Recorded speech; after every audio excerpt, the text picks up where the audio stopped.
Administración y gestión es un sector muy importante porque se encarga del correcto funcionamiento de las empresas. Además, está muy diversificado, ya que en él trabajan muchos profesionales en distintas actividades.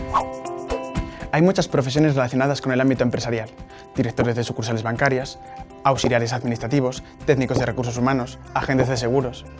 Aunque creas que en este sector los riesgos son pequeños, la diversidad de actividades que se realizan hacen que los riesgos aparezcan donde menos te lo esperas. En administración y gestión, los lugares de trabajo son compartidos por muchos trabajadores. La mayoría de estos espacios tienen mucho mobiliario y equipos como ordenadores, impresoras, armarios, sillas. Y cuidado, el mobiliario de oficina puede convertirse en una trampa. Presta atención para evitar riesgos. Un lugar de trabajo ordenado es un lugar de trabajo seguro. Mantén tu espacio de trabajo limpio de suciedad y el mobiliario ordenado para evitar caídas o tropiezos. Además, si utilizas un equipo informático, asegúrate de que el cableado esté ordenado y nadie quede enganchado en él. Si tienes en cuenta estas medidas preventivas, parecerá que todo está en su lugar correspondiente como por arte de magia. Hacerlo está en tu mano. En las actividades del sector, la acumulación de sonidos es inevitable, por lo que en muchas ocasiones todos estos sonidos acaban convirtiéndose en ruido. Teléfonos, fotocopiadoras, aires acondicionados, espacios mal insonorizados o el tránsito de los trabajadores son algunos de los elementos que pueden generar ruido y provocar molestias y efectos nocivos sobre los profesionales. Sigue las medidas preventivas y no te la juegues. El ruido continuado en tu puesto de trabajo puede hacer que pierdas la concentración y afecta el desarrollo normal de tus actividades y en gran medida tu salud. Por eso, regula el volumen de tu teléfono y de los aparatos electrónicos y comunícate con un tono de voz adecuado en tus conversaciones. Además, evita molestar a tus compañeros si tienes que usar aparatos o herramientas cuyo ruido puede resultar incómodo. Siguiendo estos consejos, tu jornada será plácida y armoniosa. Si fuese Superman, podrías levantar un edificio de varios pisos sin pestañear.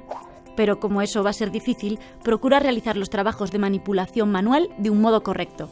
Es importante que evites movimientos bruscos y repetitivos durante tu jornada de trabajo, si no quieres que tu cuerpo se arrepienta de ser tuyo. Recuerda que todavía no eres un superhéroe. En oficinas es normal la manipulación y el movimiento de cargas de un lugar a otro. Por ello, tienes que tener precaución cuando realices este tipo de tareas y evitar giros e inclinaciones inadecuadas del tronco. No olvides que la contorsión tiene límites. Además, es muy importante que todo el mobiliario de la oficina esté perfectamente adaptado y las regulaciones necesarias para que estés cómodo. Regular la altura de la silla y utilizar un reposapiés si lo necesitas evitará que con el paso del tiempo te conviertas en un cactus. No lo olvides. En el sector de administración y gestión es común pasar mucho tiempo trabajando delante de pantallas de visualización. Muchas horas, sumadas a la concentración y al uso continuado de los músculos oculares, pueden hacer que parezca fatiga visual. Ojos rojos, picazón, lagrimeo o visión borrosa son algunos de los síntomas que pueden originar la fatiga. Si no quieres que tu oficina parezca una calle nublada de Londres, utiliza las medidas preventivas. Para esquivar los problemas visuales, procura descansar la vista de manera periódica durante tu jornada de trabajo. Además, mantén una distancia adecuada a la pantalla de visualización, procurando regular los niveles de brillo y contraste, y coloca la pantalla en posición paralela a las fuentes de iluminación. Si sigues correctamente estas medidas, podrás verlo todo mucho más claro. Ayuda a que lo sepan tus compañeros.